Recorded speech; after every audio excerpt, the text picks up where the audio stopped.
If you guys know where 19th and Slide Road is, just past it about a block is a part of a ledge up front of just a fence made out of cinder blocks. A car hit that one night, and it went down and hit this guy's tree.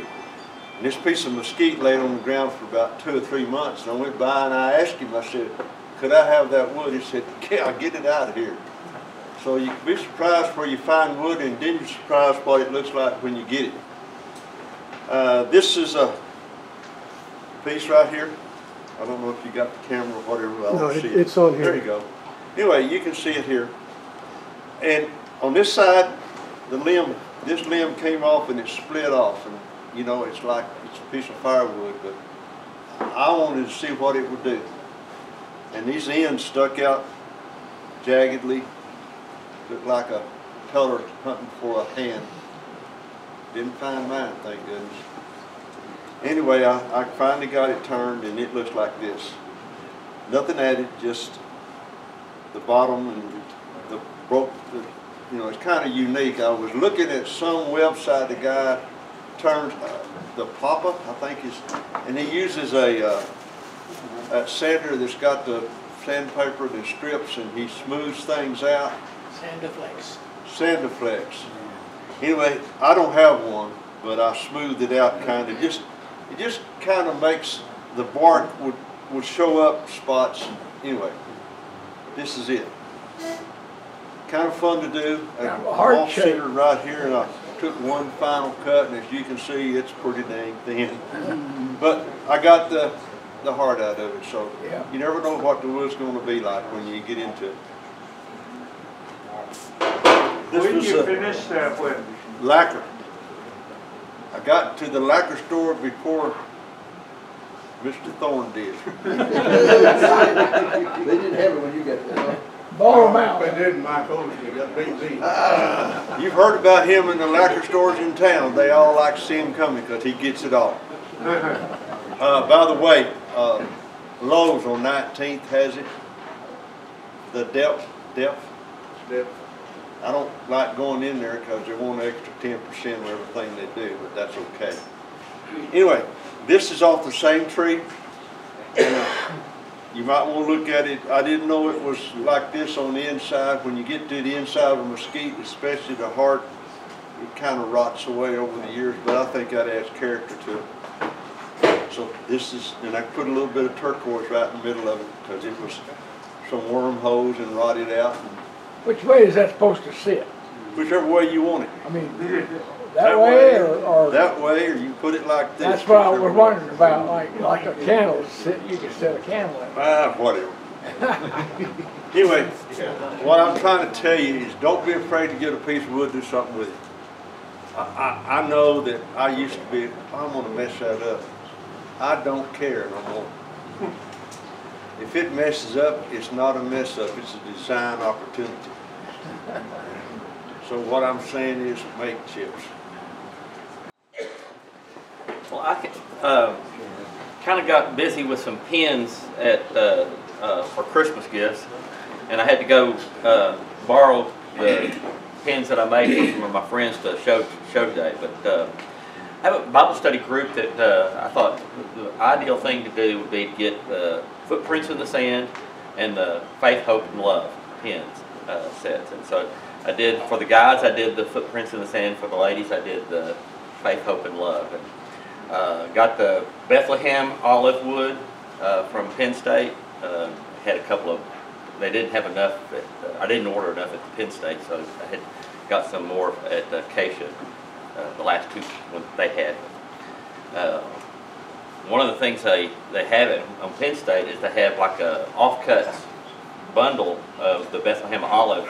I think it's like for like $10 or something like that, and then you get 1 pound of pieces. Now some of them aren't big enough to do anything with, but I used that several of my Faith, Hope, Love because it's a single piece.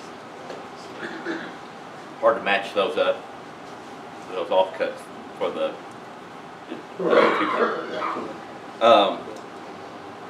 early in my pen ideas stuff like that. I had one of the guys, one of my wife's cousins, or actually one of her nephews, got me some mesquite wood from down around Hondo. And so he's big into hunting, so I've got one of the bolt action kits, and my ideal was for this to be for him, but I think I wound up keeping this one. I'll get another one that will look better with some of the mesquite that I get from him. But this is the African teak wood.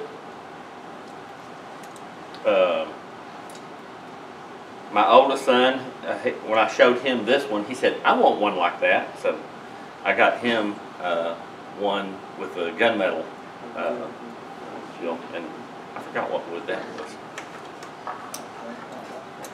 This is also some of that Bethlehem olive, but my other son, I had him pick out of the Penn State catalog, and he got this one. The only problem I had with this one, when I got it, the plunger was too big for this part. It was a little bit, it wouldn't fit in the hole. So I called Penn State week before Christmas and told them they were going to send me one. Waited, called back, said that order didn't get entered. So I've got the plunger. They actually sent me both pieces just in case it was the other one that was messed up. But it was the plunger, and I got that. But it's a really nice pin kit. It's got a nice long single piece. It's the anvil kit, and I didn't get the bushings for that, so I went to Jim Bob's, and we found one that was the right size for the small end, and the one for the big end was just a little bit too small. But put a little tape around it, and I just said, I'll stop before I get to it. And it turned out real good. Actually, did better on the top than it did on the bottom. I've been to the Hollywood factory in Bethlehem. Yeah. Bought some wood. Yeah. Well, I got most of this from Penn State. They had, and they still have some of that offcuts that's on sale in the last catalog they sent out.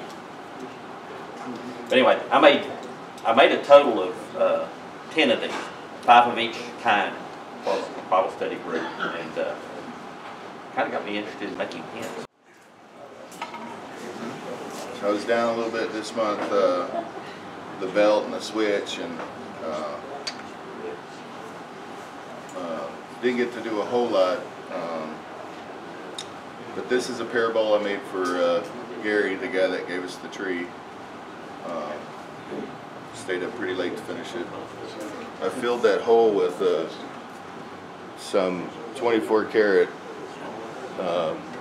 foil, like gilding, gold. And part of that project I got with Van. He left already. He's burning these little symbols and etchings into the pen blanks.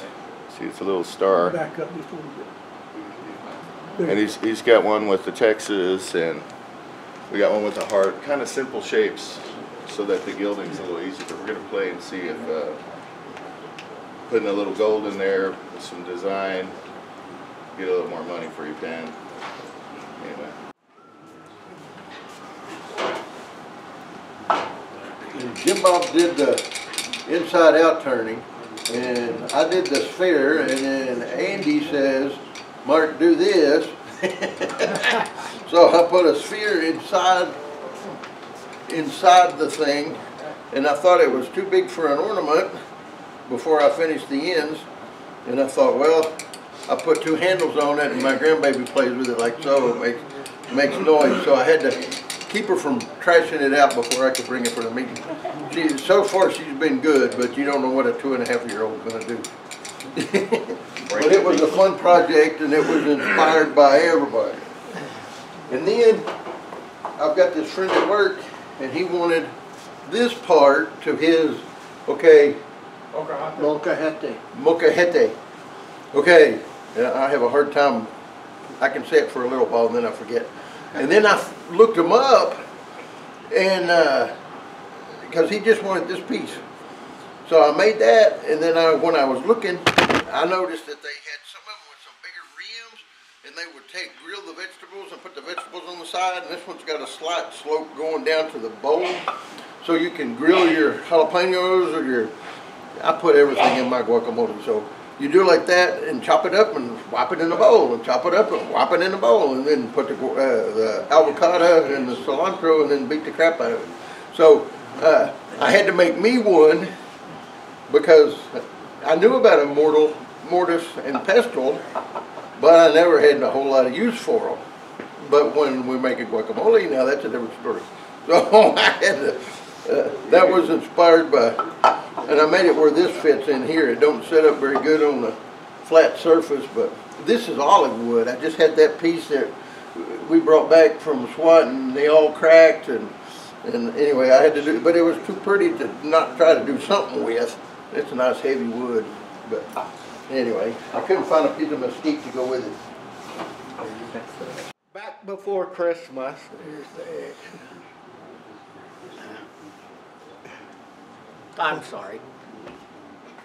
Doyle McEachern came out to the shop and we were discussing salts. Now, I pretty much just despise all the pencil kits in the wood turning world because they're just pieces of junk. And so he asked about another type, and I'm like, well, I've got these from ages ago. This is a woodworker's or a sketch pencil, and it uses like a piece of lead that's just humongous. Yeah, it's like a drafting pen. And the sharpener, and I forgot about this, I was talking with Tommy and he's like, yeah, I've made some of those. He's like, the sharpener is on the inside of the cap.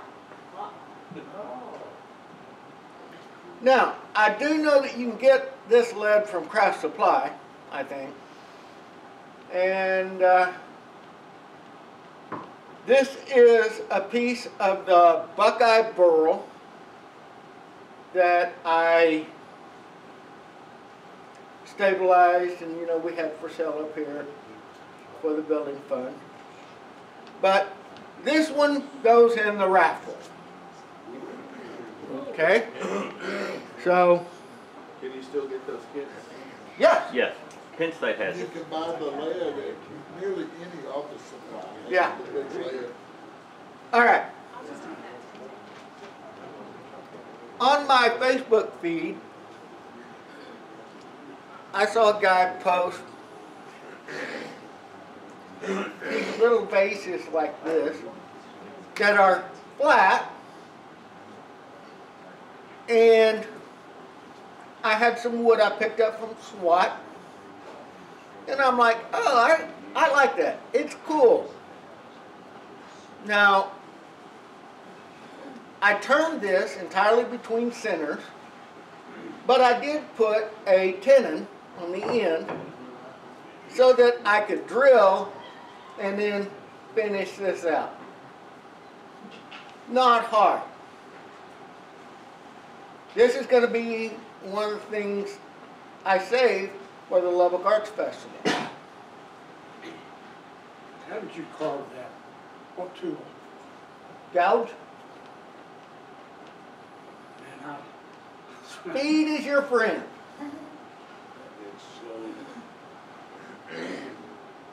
No, the faster you turn it, No, it's slow feed of the tool. yeah. Because Okay, how is that oriented in the lathe? Like that? Like There this. you go. Wow. Okay. and it's not that hard. If you need help doing one, come out. Okay. That's a piece of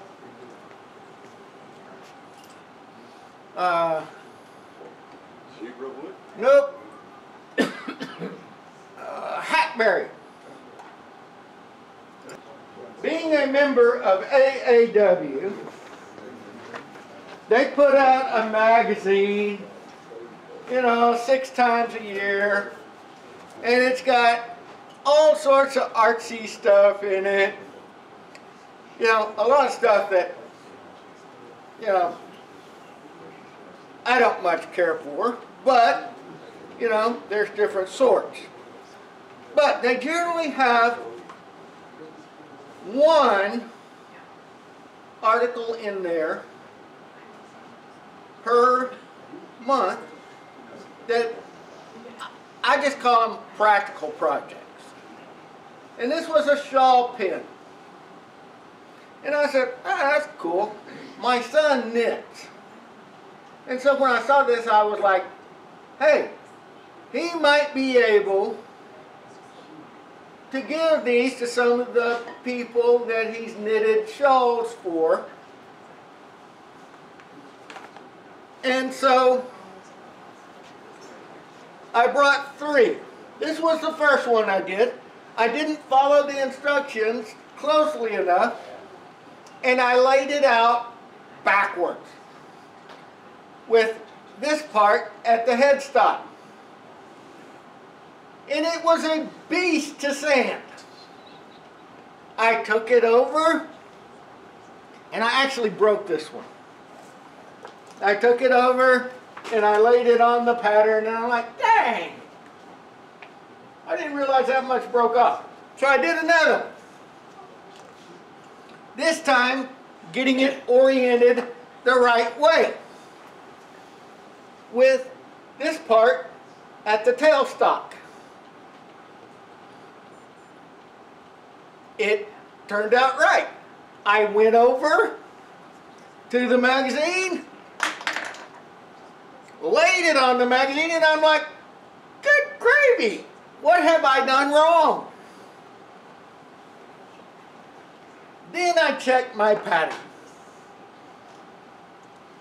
My pattern was about that much short.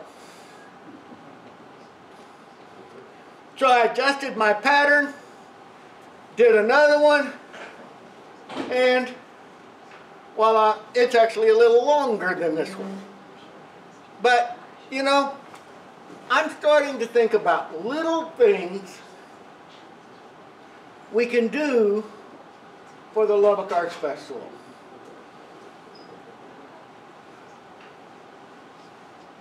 You know, in the past, you know, everybody has jumped on a bandwagon, and, you know, we've had a whole lot of one thing and not much variety. And I'm thinking, you know, the more variety we can get of little, inexpensive stuff, you know, if I sell 10 of these for $6 a piece, that's $60 to the building fund. And so I'm going to play around with this a little more. I brought 2 copies of the pattern. But I really think if we have some stuff like Mark brought, I think mortar and pestles we could sell.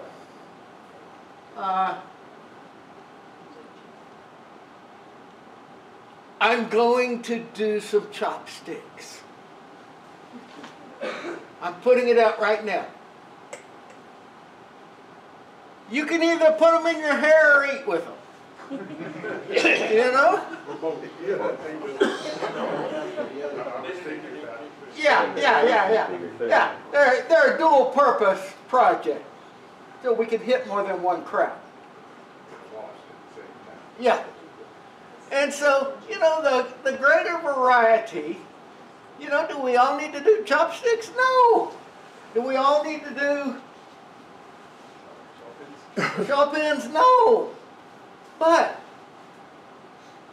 put your thinking caps on, come up with something small that you can contribute so that we can make some good money at the Lubbock Arts Festival. To go. This month was playtime for me. I got a little log of black walnut, and no pattern in mind, no shape, and started making little things like this. I made one, I thought, hey, I like that, so I'll make another one. And then I made another one. And then that wasn't enough, so I made 2 more. Cool. So got 5 altogether. But it's just fun making it with no, yes, That's like all up my tree in the backyard, 1980. yes, Yes. thank you, That come out looking really nice, Robert. thank you. That wood, when it was cut, it was just as red as it could be. And now it's dark like it's supposed to be. It looks good.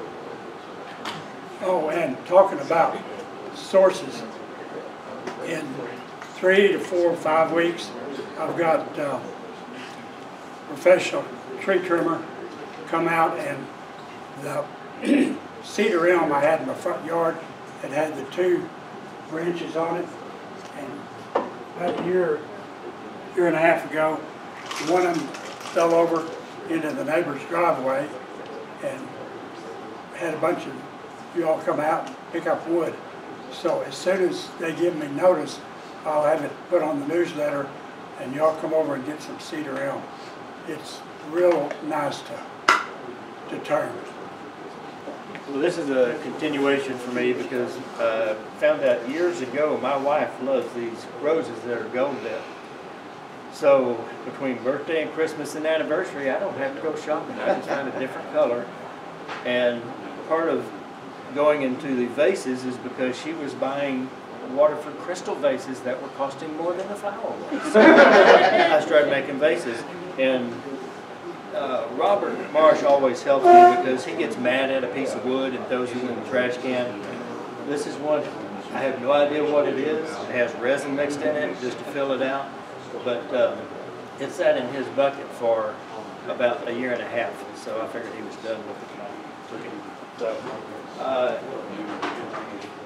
and along that same line, Jim Bob had a 5-gallon bucket of cut off wood. I had a bunch of tree branches, and we knew that Bryce was freezing out at his shop with his wood burning stove, so I took a load out to him, and this chunk of wood fell out that somebody had made a cutting board, charcuterie board, or something like that.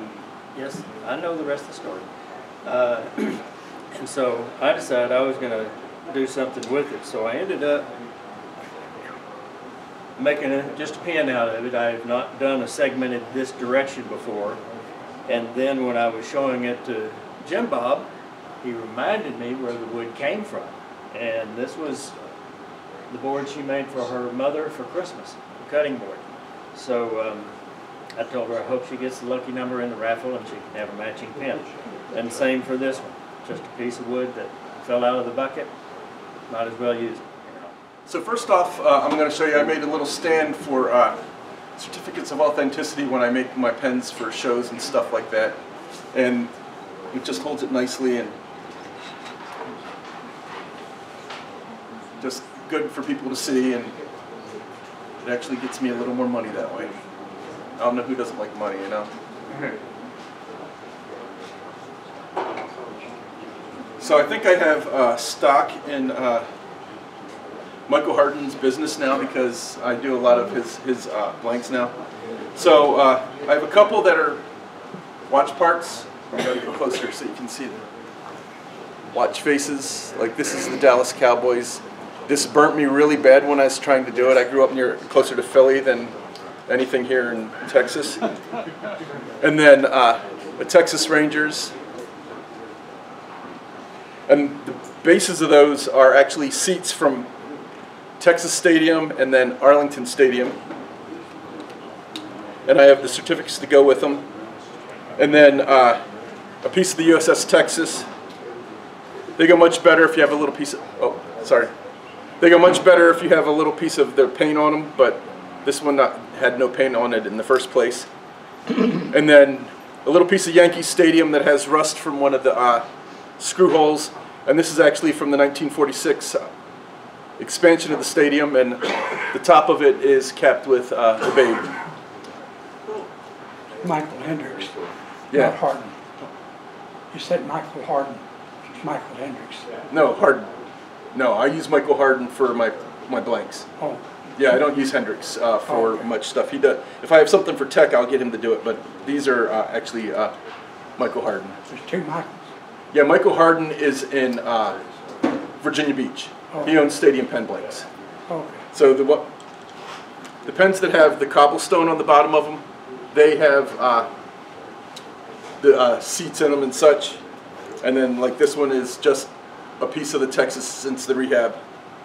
And then the certificates are right there. And there you go. It says Harden Pen Works on the back of it. You win. Yeah. He's not always the greatest person to deal with. Sometimes he takes his time getting stuff to you.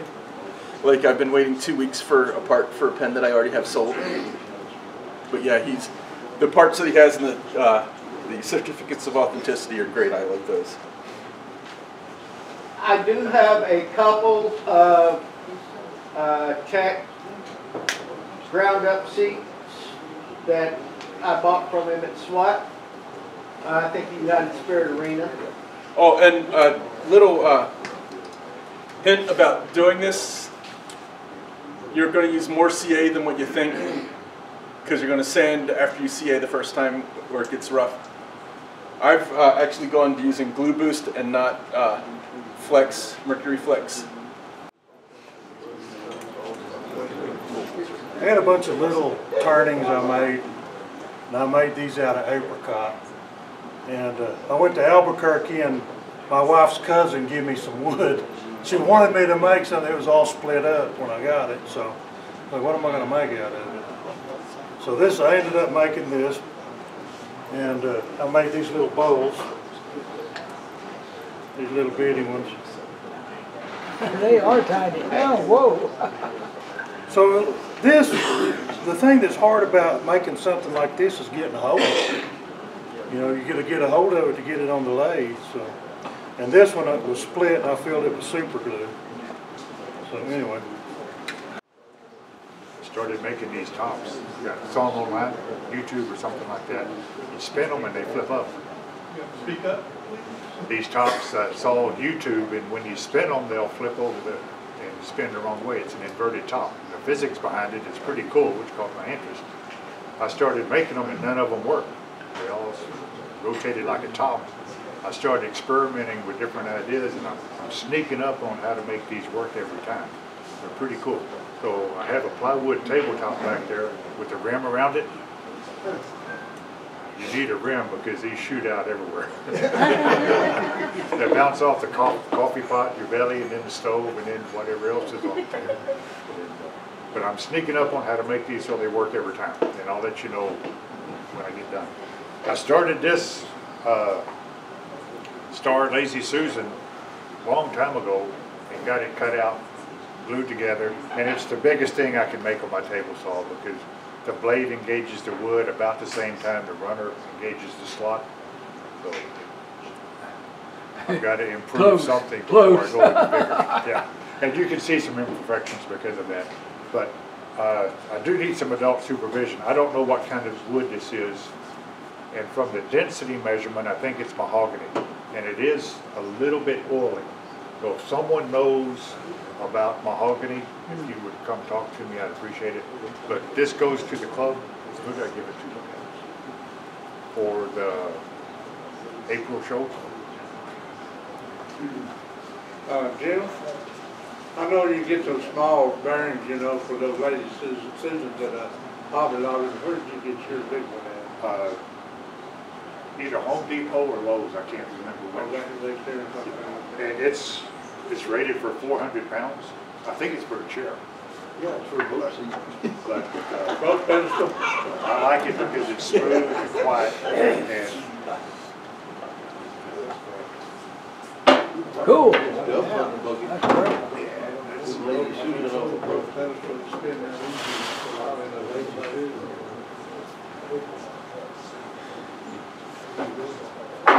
so my brother got married And I told him I'd make him one of these. It's a goblet with 2 captured rings on a heart, and it's carved out of 1 piece of wood. So I do all the turning that I can and leave a cylinder in the middle, and then carve the heart into 2 captured rings out of that cylinder. And I made 3 and broke 2.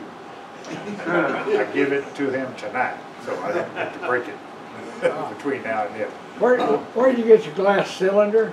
A place called At Home. It's a home decor place that's huge. Oh.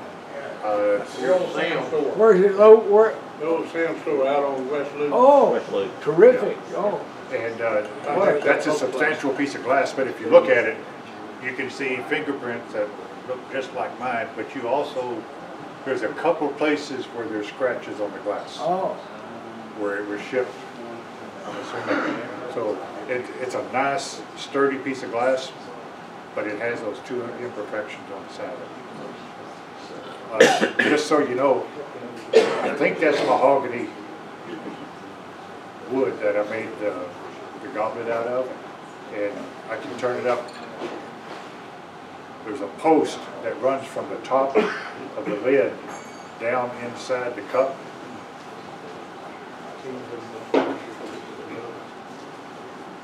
Oh. To keep everything sturdy. And inside the cup is a thin piece of foam. And this compresses so the goblet can't move. That way if it gets turned over, it won't break the goblet. The other thing I've learned is I took silicone adhesive, the same adhesive that I use for the candy dispensers. I let that sit 24 hours and fully cure. Then I come in with the sharpest skew I have and score on one side and the other side of this slot, and then come in with a cutoff tool, 16th inch cutoff tool. Scrape all that mess out of there, and you have to cut and then pull it out, cut and pull it out because it just balls up. And it gives you a really tight fitting connection, but the wood can move without breaking the glass. So Jim, why don't you come up with something original next time? I'll try. You got to remember, Jim's a quantum physicist. And, I've been wanting to make one of these for a long time just because I want to make one. It's called a emerging bowl. And I tell my niece that I was pulling the bowl out of the wood and my finger slipped. I tell wood turners I only sharpened the gouge on one side.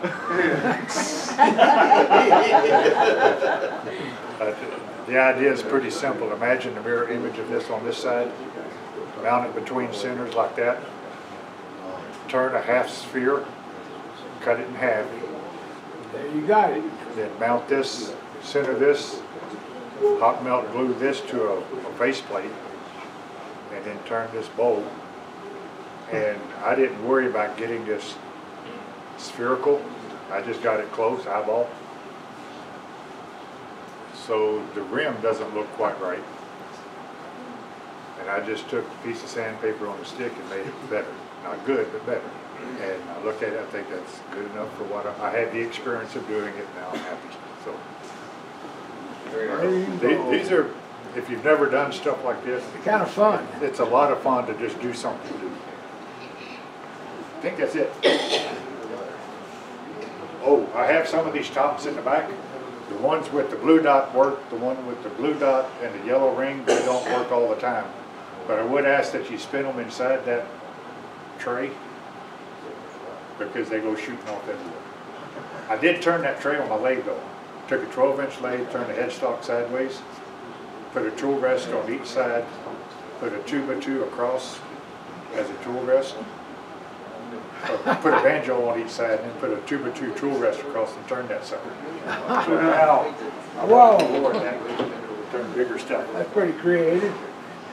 Where do you get your ideas?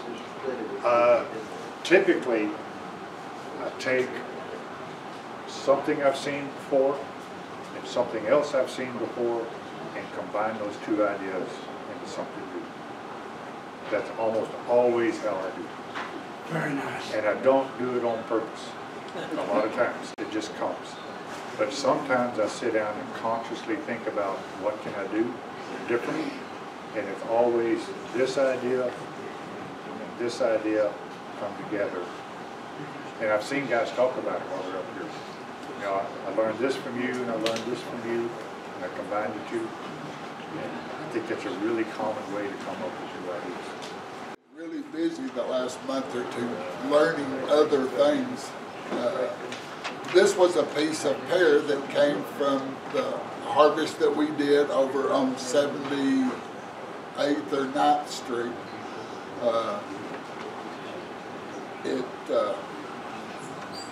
One of the trees were standing dead and the other limbs were alive. And this was one of the standing dead, so I didn't have any issues with it cracking or anything. The other thing that I'd like to say is one of our past members, John Franklin, donated a whole bunch of his books to our library. And there is a list and there's a stack, there's 20 new books in the library that came from John Franklin. And one of them is a design book that I bought, and I think a couple of y'all bought, that is excellent for coming up with an ideal and getting the proportions correct. I can make holoforms, but they don't always look right because proportions are off. And I'm not an artist, so I have to follow somebody else's lead as to proportions and size and what have you. And that book really works out well. It's very informative. The pear turns great. If you ever get the chance to turn some, do so. Talk about the feet on that. Well, I thought it was really dry, but I wasn't sure, and I wasn't going to take any chances. In case it warped, it would still sit on the table. Sure, yeah, 3. And I decided to change the legs a little bit and kind of incorporate them. And I filled a bunch of holes with some Renaissance wax. But even after it dries, it's so soft that when you try to go back and re-sand it, it digs it out. And I never did manage. I filled it about 3 different times, but I just never could get it to finish off smooth. It all feels like an indention. So it's better to use like epoxy or something. But this was so scattered that it would take you several weeks to fill every one, because then they'll run off, and it's kind of a mess. Well, you turn that like a cup on the bottom and then take a bandsaw and cut out. How do you get those toes sticking make a out? cup out, and then I take a coping saw and cut these parts out and then sand them in to fit. Okay. But it keeps that wet wood that you make things that don't sit on the table level. Tripod feet solve that issue. And I wasn't sure if it was going to warp or not, but I wasn't taking any chances. So that was the reason for it. That's all I got. I don't know why I always manage to get behind Jim Burke and Benny. I guess I'm just glad for punishment. Well, we don't want to go behind you either. I got several things. I went to SWAT one year and I picked up some box elder. And the guy had labeled box elder, and I said, "You sure that's box elder?" And he said, "Yes, I'm positive." I said, "Okay," so I bought some of it there. Well, it was still wet, so I wrapped it up and I put it back in my shop there, or my little storage shed. I forgot about it there for about 2 years. And it come out, and this black. Now this, I told him, that's got to be hackberry. But he said, swore it down, it was box elder. So anyway, I got this little piece here, and then I turned it, put a receiving, put a piece of mesquite receiving thing in there, and a mesquite video, and it come out real good. It don't weigh nothing. It's one of my thinner things that I've done there. Yeah, that's beautiful. And it's something I come up with, you know, and I what I was doing to experiment with these receiving rings on here. And that's what I was doing, experiments in how to, and I got that from Vicki Overswood. She does a bunch on them little boxes she makes, you know. She's real good like that. I did a demonstration a few years back there. I think I did one here and I did one in Midland on this three-sided bows. And if you've never done any of those, look on YouTube. They tell you how to do that. That's how I learned a lot of my stuff. YouTube or videos, mouth to mouth, and I don't follow Jim Burke. Jim said thank you. But I turned this to a thing, and I thought I'd do something a little different instead of making just a dish out bowl. So I hollowed it out. Oh wow! And I made a little finial there that fits right in there. And over the years they used to get tight. So wood moves. And I looked at it, it moved small instead of big. I'd never get it out of there if I did. Is that going to raffle? Yeah, you gonna put that in the raffle. Shucky darn. The last time I was at the meetings here, I blessed some toothpick holders, dispensers. And I did a little texturing on the top of it, so I started doing a little texturing on these spin tops. Now these are fun for the family around Christmas time or any time we want to get together and just have a little contest, see who's spinning the longest. And I've talked to one of the boys, and he said their family got together and whichever one spun the longest right there got a shot of whiskey. No, I couldn't do that. But anyway,